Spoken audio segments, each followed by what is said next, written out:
Where legends breathe again. Eldmyth.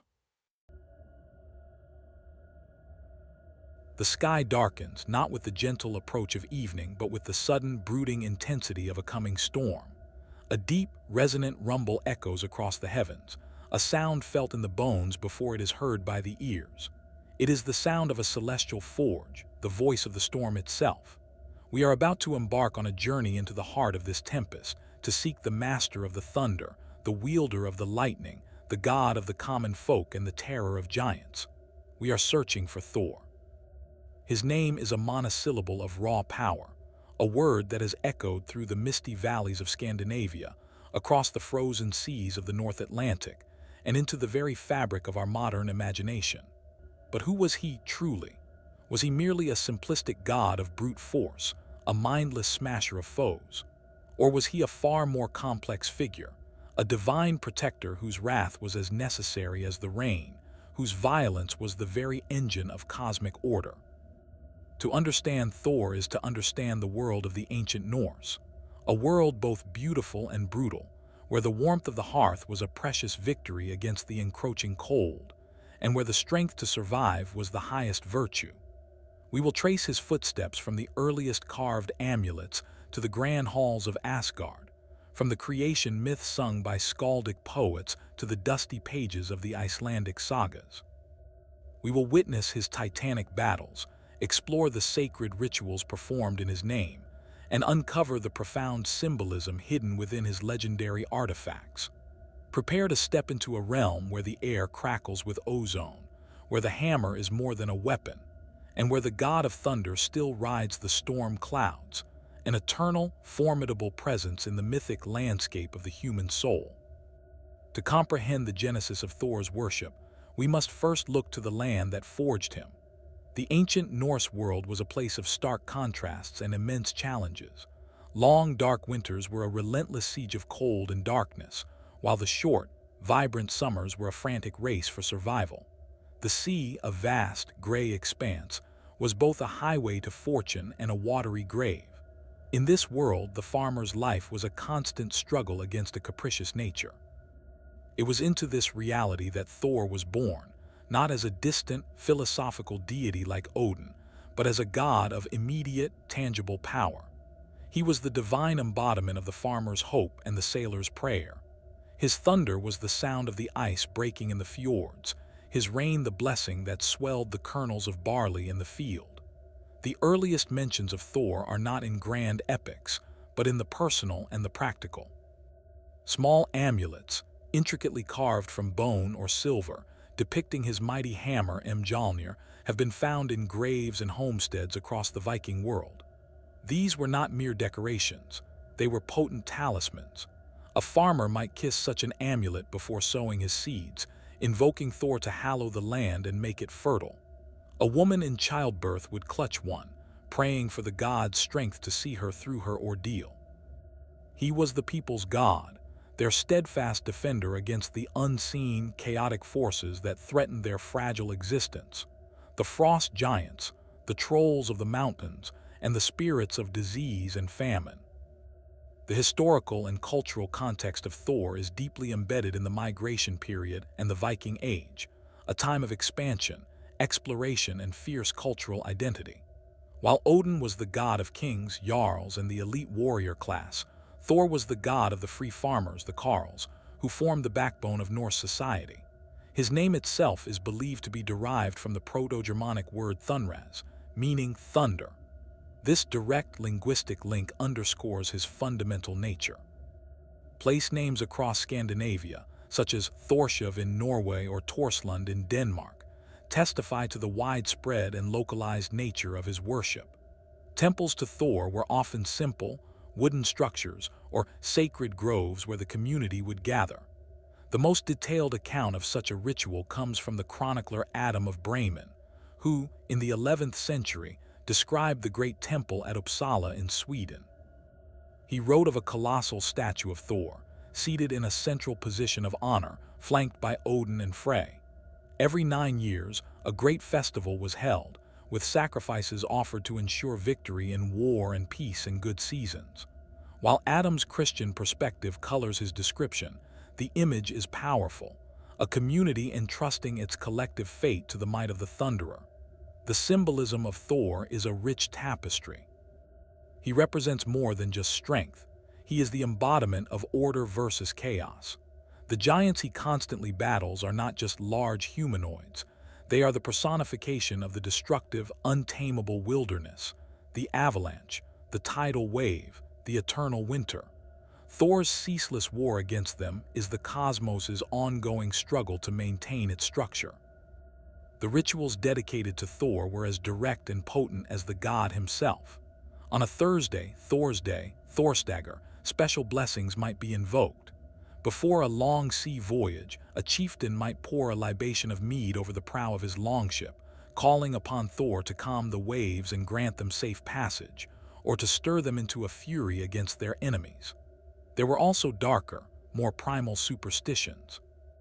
It was believed that the sound of thunder during a wedding was a sign of Thor's approval, hallowing the union. Conversely, to break an oath sworn on Thor's ring was to invite a lightning strike. The encounters with the divine, however, were not always so formal. Folklore is filled with tales of Thor traveling the mortal world in disguise.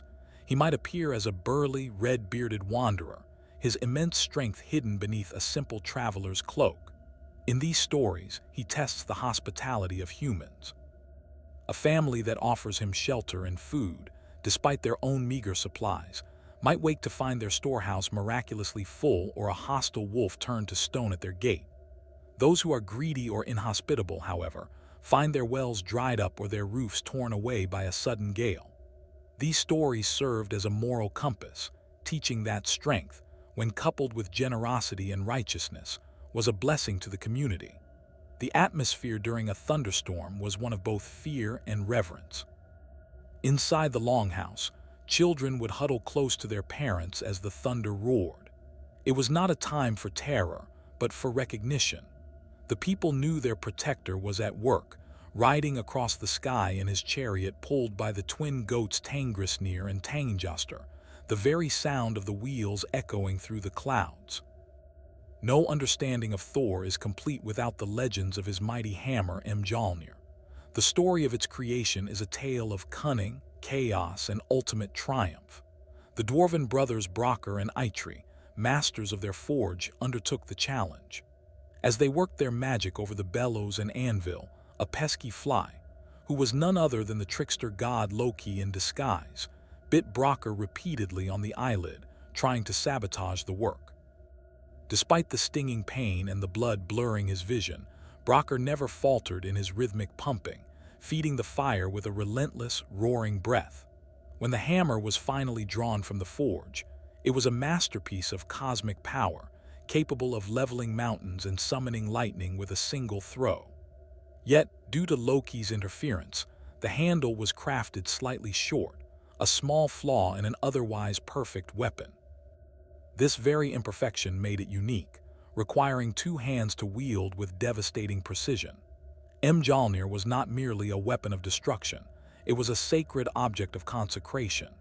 It was used to bless weddings, to hallow new homes, and to sanctify the funeral pyres of fallen heroes, ensuring their safe passage to the afterlife.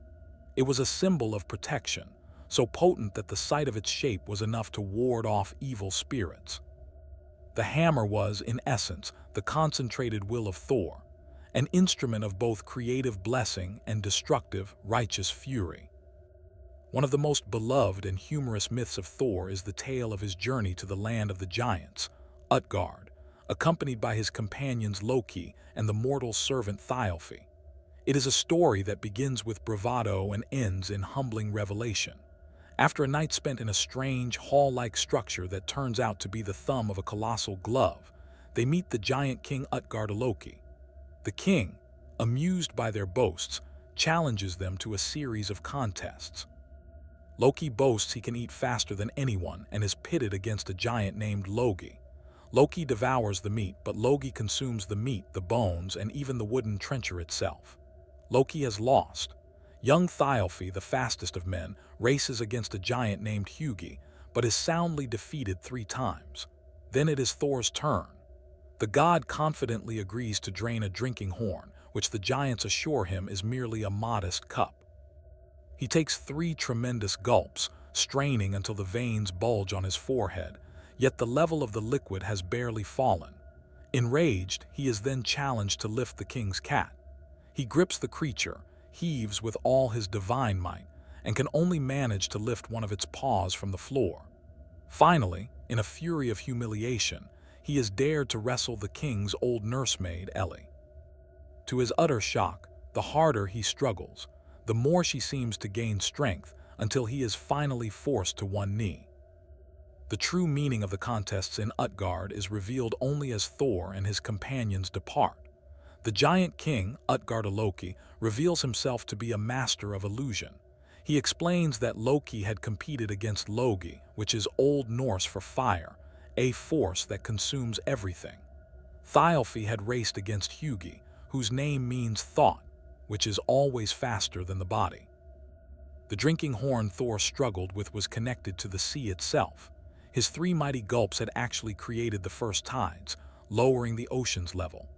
The cat he tried to lift was none other than Jormungandr, the Midgard serpent that encircles the entire world. Lifting its paw was a feat that shook the cosmos. And the old nursemaid, Ellie, was the embodiment of old age, whom no one, not even a god, can ever defeat. This story is not one of failure, but a profound lesson in perspective and the nature of the universe. Thor, for all his immeasurable power, was contending with fundamental cosmic forces. His journey to Utgard is a mythic coming-of-age tale, where the hero learns that the world is far stranger and more vast than he had ever imagined, and that true strength involves acknowledging forces greater than oneself. It is a testament to the depth of Norse mythology, where even its greatest champion must be humbled to gain wisdom. Perhaps the most iconic image of Thor is that of the mighty fisherman. The myth begins deceptively simple, with Thor disguising himself as a young man to accompany the giant Hymir on a fishing trip. Hymir, skeptical of his small companion, tells him to find his own bait. In a display of terrifying strength, Thor simply rips the head off one of Hymir's own largest oxen. They row far out into the sea, beyond where any mortal or giant has ever dared to venture. Hymir catches 2 whales, but Thor prepares his own line, baiting the massive hook with the ox's head. He casts it overboard and the wait begins. Soon, there is a tug of such unimaginable force that it nearly pulls Thor over the side. Bracing his feet against the hull of the boat, his muscles straining against the immense weight, Thor begins to haul the line in. The sea churns and boils. With a heave that seems to draw the very ocean upwards, Thor pulls his catch to the surface. It is the Midgard serpent, Jormungandr, the arch-nemesis foretold to be his doom at Ragnarok. The monstrous serpent, coiled around the world, is now face-to-face with the god who seeks to destroy it. Its eyes burn with ancient malice, its gaping maw is large enough to swallow the boat whole, and its scaled body, glistening and dripping with sea water, is a vision of primal terror. The confrontation between god and serpent is a moment frozen in mythic time. As Thor tightens his grip on the line, his knuckles white, a thunderous scowl etched on his face, he reaches for his hammer, Mjolnir. He is moments from smashing the serpent's skull, from altering the course of destiny itself, and averting the prophecy of Ragnarok. The air crackles with ozone and primal fear. The serpent thrashes, its coils creating whirlpools that threaten to capsize the frail vessel. At this precise moment of impending deicide, the giant Hymir, terrified beyond reason by the sight of the world-ending beast, seizes a knife and cuts Thor's fishing line. The tension snaps. With a sound like a mountain collapsing into the sea, the Midgard serpent sinks back into the abyssal depths, its hateful gaze locked with Thor's for one final, promise-filled moment. It is a promise of a future battle. Enraged, Thor lets out a roar that rivals his own thunder and strikes Hymir so hard that the giant falls overboard. The god then wades through the tumultuous waves back to shore. This myth is a powerful prelude to the end of all things. It establishes the deep, personal enmity between Thor and the serpent. It shows that Thor came within a hair's breadth of victory, only to be thwarted by mortal, or in this case, giant fear. It is a story that would be told and retold, a testament to Thor's boundless courage and the tragic inevitability woven into the fabric of the Norse cosmos. The final and most cataclysmic legend of Thor is his role in Ragnarok, the twilight of the gods. This is not merely an end, but a necessary destruction and cleansing, from which a new world will eventually be born. The prophecies are clear. Thor's destiny is to face the Midgard serpent once more, this time in a duel to the death. As the world burns and the cosmos unravels, the great wolf Fenrir breaks his bonds, and the ship of the dead, Naglfar, is loosed. Thor does not fight these foes. His purpose is singular. He wades through the fiery rivers and the crumbling landscapes, his hammer Mjolnir gleaming with a desperate final light. He finds his ancient adversary, the serpent, risen from the ocean, spewing venom that poisons the very air. There, on the corpse-strewn plain of Vigrid, the two titans meet for their last battle. The fight is one of unimaginable violence. Thor, the protector of Midgard, strikes the serpent again and again with his hammer, the blows echoing like world-shattering peals of thunder. Jormungandr, the embodiment of chaotic, primal darkness, coils around the god, its constricting form threatening to crush the life from him, its venomous fangs seeking his flesh. It is the ultimate struggle, the defining conflict between order and chaos that has been building since the world's creation. The end of the duel is foretold in the oldest songs. With a final Herculean effort, Thor brings Mjolnir down upon the serpent's head, crushing its skull and ending its threat to the new world that is to come. But it is a Pyrrhic victory. As the great beast thrashes in its death throes, it exhales a final, concentrated cloud of its potent venom. Thor, wounded and exhausted from the battle, stumbles forward, engulfed in this toxic mist. He manages to take 9 steps, a sacred number in Norse mythology, before he succumbs. The great god, the unyielding defender of both gods and humanity, falls.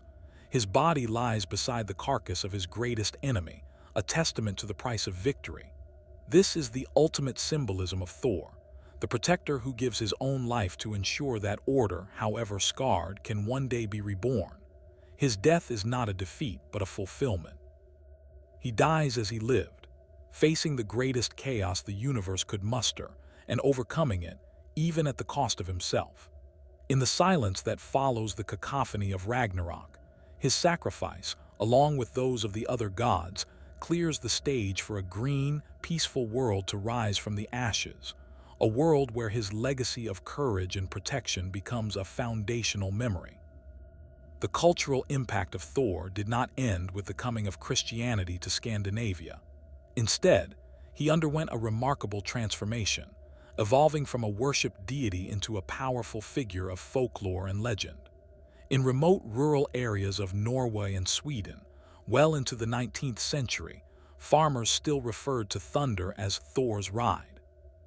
His image was carved on church portals, sometimes reinterpreted as a demon, but often simply as a remnant of the old world, a cultural memory too strong to be entirely erased.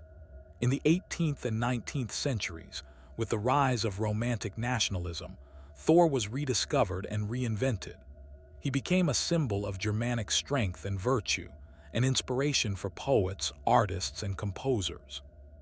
Richard Wagner's operatic cycle, Der Ring des Nibelungen, features the character Donner, a direct analog to Thor, whose hammer blow summons the thunder to clear the sky. Paintings from this era, like those by M.E. Winge, depict him as a heroic, muscular figure, often with his goats or his hammer, embodying a rugged, nationalistic ideal. This romanticized version of Thor laid the groundwork for his next great evolution, into the world of modern comic books and blockbuster cinema. In the modern era, Thor's presence has become ubiquitous, largely thanks to his incarnation in Marvel Comics and the subsequent cinematic universe. This version, created by Stan Lee, Larry Lieber, and Jack Kirby, reimagined the Norse god as a superhero, a founding member of the Avengers. While this interpretation takes significant liberties with the source material, turning Asgard into a highly advanced civilization, and focusing on a more Shakespearean family drama, it has introduced the core concepts of the myth to a global audience. Millions now know the names Mjolnir, Loki, and Odin because of these films.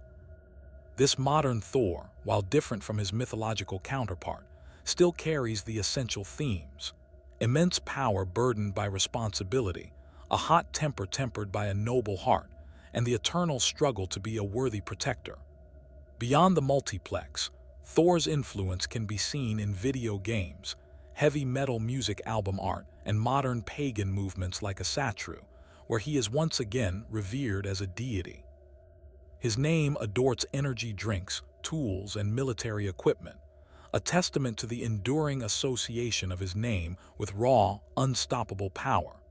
He has become a modern archetype, proving that these ancient stories still resonate with our deepest anxieties and aspirations about strength, sacrifice, and the nature of heroism.